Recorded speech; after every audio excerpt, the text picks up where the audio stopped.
So I guess we are live now, right? So Yes, we are. welcome to welcome to another edition of Leaders Being Heard, dedicated to business analysis. We lost Marius. Okay. So welcome to another edition of Leaders Being Heard, dedicated to BA. And probably Marius will join. Will join. And today's topic is, Christina, you want to say the topic? Yes. So how do we achieve our professional development goals? So in short is how do we grow?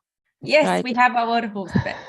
Okay, so Internet rules. okay, so You clicked the wrong button? Yeah, well, I don't know what happened. Okay. So yes, so welcome back, and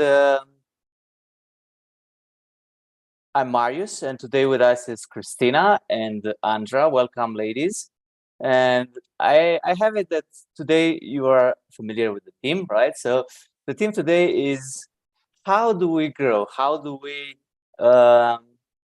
as a BA, develop ourselves, right? So what are some of the development goals? So how do we achieve them? How do we monitor them? So these are some of the things that we are going to discuss today.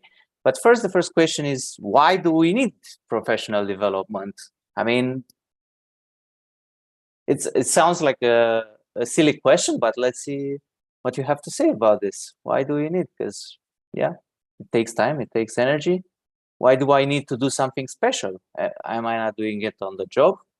So Christina, what do you think we need professional development? Yeah. Hello. I think as a young or junior business analyst, definitely you are aware that you need to grow, right? Because you know you're in the beginning, at the beginning of the journey.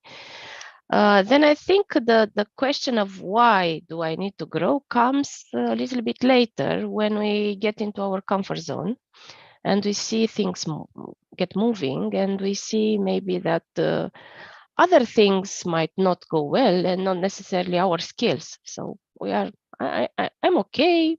Things work on the job. So why do I need to grow? But in my opinion, everyone needs to continue to develop themselves in the profession. And I would take it a little bit further, like as a person, because life is not stopped. I mean, everything continues to develop, everything around us, kids grow, the challenges of the job grow, the profession changes. I mean, okay, I started 20 years ago. Is it the same business analysis today as it was 20 years ago? No. There are new principles, new ways of delivery, new ways of doing things. A lot of research has been surfaced, and we now know about how we work, how our brain works. So you can't stop. That's the reason why I think you cannot say, I don't need to develop anything. Well, look around and you'll see why. So, so one of the factors is like evolution, right? This is what I got, right? Technology evolved. When I say technology, I'm referring also techniques and society and knowledge and research advances, right? So new techniques, as you said, it emerges. So this is one reason to evolve. And now I would like to for Andra is this question. So besides this, if things that are evolving, right? And as you said, like day by day things are evolving, right? So in a way, you need to learn constantly, right? But Andra, for you, the question is, what could be the motivation or other motivational factors behind learning, right? Like, because what I heard is like development, self-development is in a way like keep up with the technology, keep up with the evolving society. But what could be other reasons, right? Yes, so this is not the only reason. And I think it's a choice. You said it well. Like I do my job every day. Why do I need to grow? Well, you grow by practicing. You grow even if you don't choose or you are aware of it. As Christina said, technology evolves. So you grow by doing your job.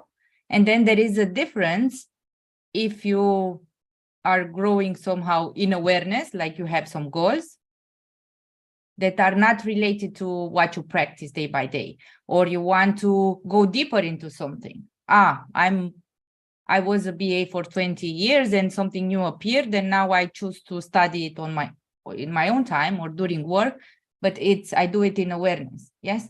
So even if you want or you don't, you grow while you work. And then the other thing, as you said, the motivation, probably that was your question, is to have even more. Yes. Like the goals outside of what you do day by day. What's the motivation behind? That was your question? Yes. What is the motivation? I don't know. I think it's personal.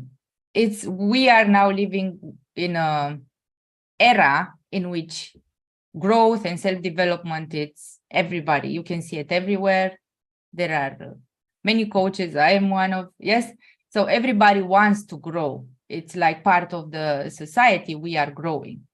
And then it's a choice in which direction you grow. And the motivation behind this, I don't know, what is that you want in your life? Maybe you want a better job. You want to help people. You want to buy a car. You want to buy a house. And that motivates you to grow in your role and then earn more money and then buy the house. Got it. So now that we cover like I would say the reasons why do you need professional development from a personal perspective and also society perspective, right? In a way, what could be some of the as a BA, right? What could be like some of the goals that you can set for yourself? And now, I guess we also take into consideration, like you put it, Christina, that when you are junior BA or senior BA, probably you have to cater differently the goals in a way. So just give us some hints. I mean, for us, if I'm a BA, what should I look to develop on my own, to myself?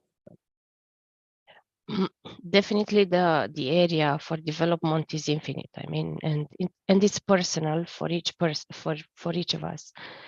In the business analysis area, but maybe it covers for all the jobs. There are specific areas specific to the business analysis profession, and there are common skills maybe that as a BA you need them, but maybe like communication. Not only BAs need to improve in communication, but maybe everyone, I would call it. But coming back to business analysis, if I am to choose some examples specific to the profession, the techniques that are like the tools that you can use to express yourself and to bring clarity into what you do, I would say they are a must. So if you master them, the BA techniques, then another area that I think it's also very wide is in the business knowledge, business acumen. It's an interesting difference. Like business acumen means that you need to have culture of what business is, like HR principles, marketing principles, some accounting principles, some profitability and how things work in that area. I mean, why people do things, because they need to be to stay solvable in the market, because they need to be to earn new markets, and you need to understand this from even if you work in the, I don't know, let's pick an area, audit, yeah, maybe it's not related to market and niche, however you still are there in a market, in a specific business area.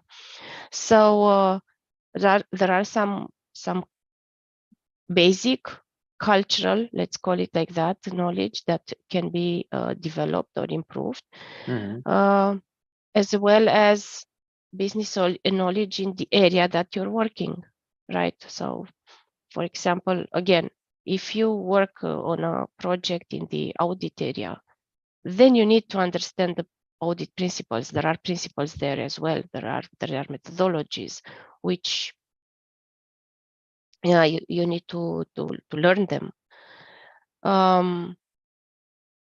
We spoke about technology in the previous sessions. Maybe some areas there that you need to learn a little bit more. So, but coming back, these are just some examples that you need to see yourself, look in the mirror, where I am now, and what do I need, where do I want to go, and then set the objectives, the goals. So is it just because I heard a lot about techniques, right? About in a way, like general knowledge about different areas, or like marketing, like HR you mentioned. So it's more like, depending on where you are, you probably have different needs, right? One other area is soft skills, right? Like communication. You also mentioned something. Yeah. And now, what do you think is important? And it's a question for both of us. What is important there, right? Because I think it's, when it comes to general knowledge, you might study a book, right? Or study something. But in the area of soft skills, how do you develop there? How do you, let's say, set some goals, or how are you present to what is missing for you and what needs to be improved? There are a few ways to be present of what needs to be improved. First, it's what you notice that is not working for you when you are interacting with people, and you say, okay, maybe this I could work on. Let me give an example. I don't have an example right now. So you communicate, for example, with the client. Yeah, do you have a? Yeah, when communicating to the team, and you see that you're in when you facilitate a meeting, for example, yeah. You lead a meeting and you see that there are things for you to improve there. When the time is almost up, you start to sweat or what's happening because you are not facilitating as you want. The things are not going. So this is one example. Thank you, Christina. And another example is you can get feedback from your colleagues. Yes, there is you can ask for it if it's not happening in the company, but it's like you get a view of how others see you, and then you can see, okay, where do I want to be evaluated? And then from that feedback, you look, okay, this is something that I see that I could also improve. And it's to be objective about that. It doesn't mean that you are doing something wrong. It means that something does not lend to the others as you wanted. So it's something to work on. These are some ideas that you can start with. Okay, what is not working for me? What is not working for others? What is working well? Keep doing it. Got it. So this brings us to the next question in a way. How do you set up these objectives? I mean, how do you set up and how do you come up with your goals, right? Are you doing it alone?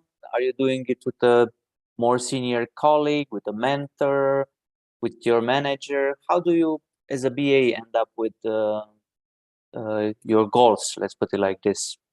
So, who wants to?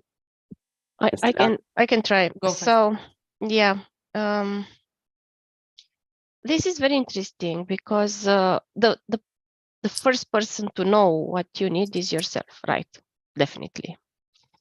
Then in setting an objective, when I invite somebody else, it's still on me, right? So there is one thing to ask for feedback or there is another thing for me to see what is missing, what I'm not comfortable with, and I feel the need to work on it.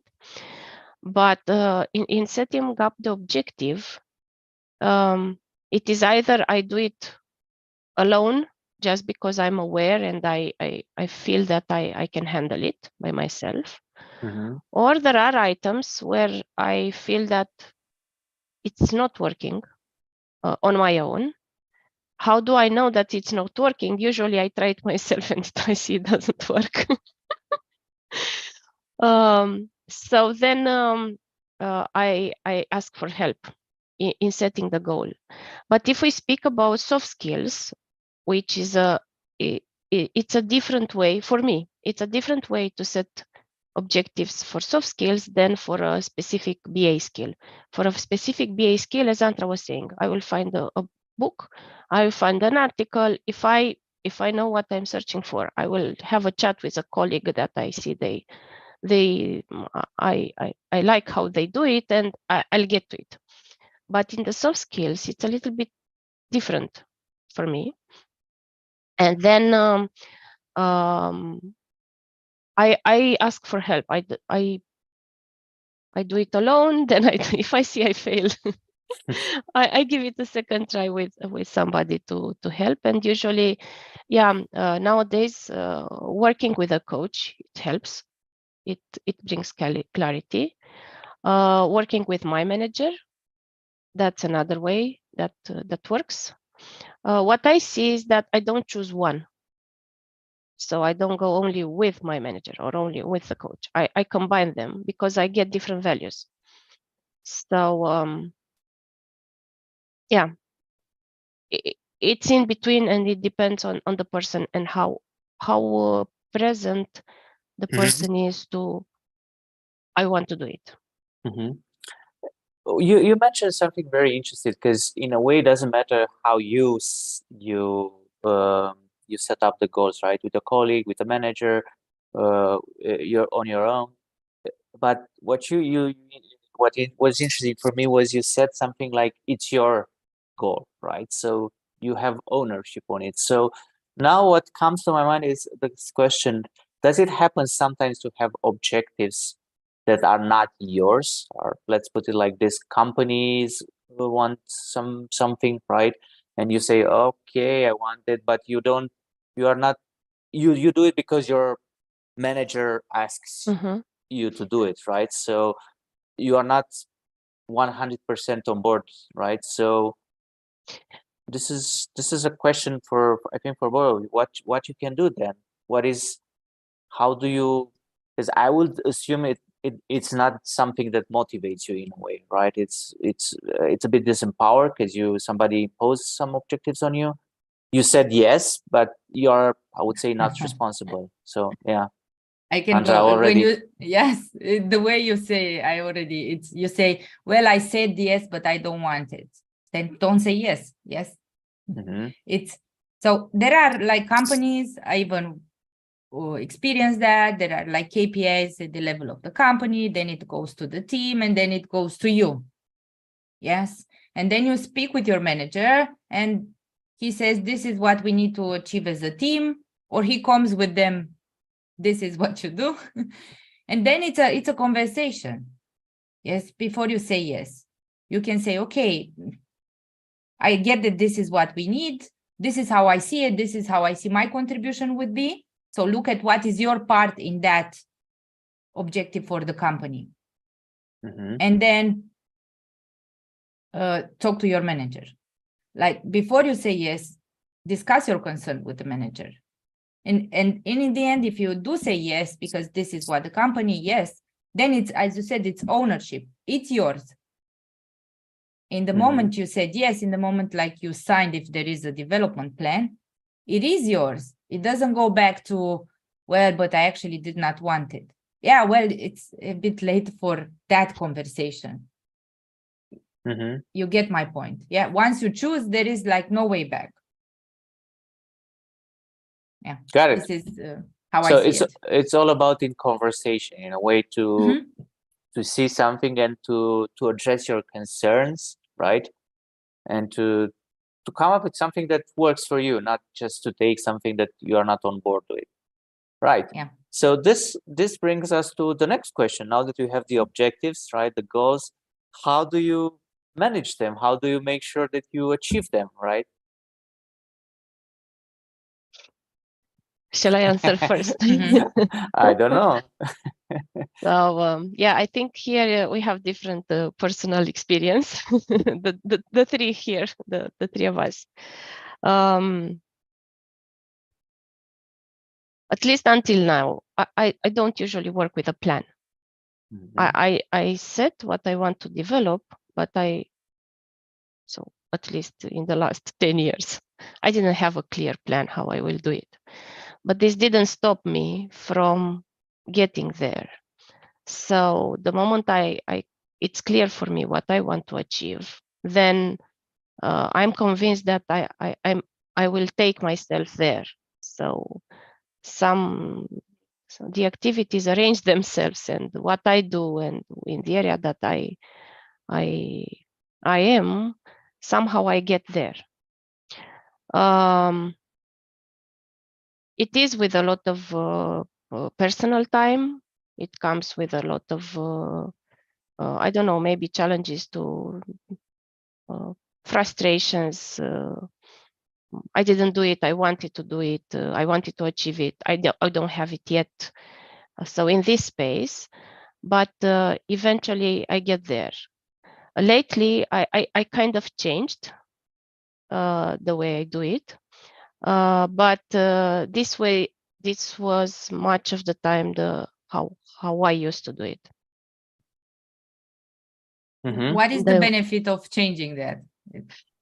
I'm more aware of what's happening, and it's more predictable. The process, the transformation is the same. I mean, the struggle, and it also happens faster.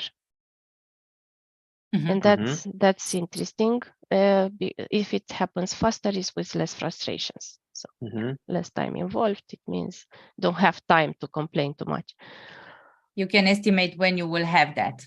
Like you can say, around that time. Okay. How it is for you, Andra? Because I answered first. Yes, for you. So 10 years ago, as you were saying, or we were just discussing before we went live. Looking back, I was planning, even if it was not in awareness that I had it. I used to have everything in my head, not on the paper, but I knew. Now that I look at it, for example, I want to get a certification, PMP, for example, and then it was pretty simple. I did not have that many commitments in my life. I went to work, and after work, when I was not going out or doing stuff, I was doing this. And it was like I knew, I kept doing, okay, this is the material. And then I started looking, okay, when do I want to do it? Okay, September. Then that means that I need to do this and this and this. So I was planning. It was not on the paper, but I did have it, maybe a few. So then when my daughter appeared, it started being rigorous because the commitments changed. And then I needed to know, okay, in that day I'm doing that. And I need to ask for that time for people around me. So I need to make sure that I can do it. So yeah, I'm planning. I used to plan all the time on the paper, not on the paper. Got it. So it's what I see. It's planning on one side and drive on the other side. You are self-driven in a way. But now comes the question, and how do you? Because sometimes, I mean, you start excited and then you stopped, right? After a couple of weeks, because some of the projects at work, some of the commitments, like your family, or I don't know, some other things, like the weather outside is beautiful, so why should I study, or why should I develop myself, not go to the restaurant and have a good time, or in the park? So how do you how do you manage this? How do you manage to keep it alive, and how to manage to not stumble and stop for all? Christina, you want to answer? Yeah, indeed, it's a process, but this comes from for everyone with the struggle. Whenever we learn, actually, we take ourselves out of the comfort zone, and we resist. I mean, I resist. I guess everybody does. It's how do I do it? What I learned recently is that I can ask for help, and it's far easier. So I kind of involve somebody else in my process. Not that we learn the same thing, but it's just that when you're two in it's like a team and it's easier. And it works. And I was saying about making things going faster. It really is interesting how the contribution of the pair of the team makes a difference, because in the end it's still my learning, right? Even if we are a team, it doesn't mean that, for example, my husband will learn my part and that's okay. But definitely doing it in another way that I used to do it, so not just being with myself struggling, brings another perspective that makes my journey easier, for example. Got it. How about you, Andra? And I just want, yeah, go ahead. Sorry. It's just, I will say it not from my experience, but it's also what Christina said. You create practices. You create something that you know that when it's sunny outside, yes, you want to go for a walk, you can go for a walk, but it's a choice. It's then to see, okay, what can I put in place? Am I doing it now? Or am I doing it another time? So it's always when the mood, yes, I'm also very impacted by the mood. I don't want to do it. So what is a practice that you can create? What is that you can do? Who you can reach out to so you can actually do it? And this is what Christina said. It helps when you involve somebody else. When you do it on your own, it's like, it's harder to, you can just lay, it's fine, I will do it tomorrow. Right. So now that we are discussing how do you can achieve the goal, now it's our sponsors moment. So, Andra, would you like to share with us about the program? Yeah, about our sponsor and the program. Thank you. Yes. So in Leaders Being Heard, we have a program which is called Train Your Wings, in which actually we deal with all these barriers. When you said, how do you deal with barriers? There is a barrier when you set your goal. And then here we offer mentorship in the area of agile, BA, leadership, and software development. And then you set that goal and we support you with creating a plan. And we are going to be together for 2 months, meeting every 2 weeks and looking where you are stopped. And we are going to use all the benefits of having somebody, a body, and having a group. Awesome. And yeah, I was looking at the time, so I was like in a hurry because I know you have meetings after this. So yeah, it's something that is fast tracking. So it's you learn fast and you find your own way how to achieve goal, how to plan, and you have support. Awesome. We will put the link in the description to check out more about the program. And if you are curious, just join one of the warm-up sessions where you kind of get the feeling of the program. So the link will be in the description. Yeah, and if you want to bring up to the next level your learning skills, let's put it like this, just check out this. And yeah, that's it for today. I hope you enjoy our session and you found how do you learn. You find yourself you reflected on yourself on how do you learn, and also you find something new. And if you find something new that was not in this video, just let us know in the comments. And also don't forget to like and subscribe to our channel just to be up to date to our newest content. And for you ladies, Christina and Andra, thank you for the amazing conversation today, and see you next time.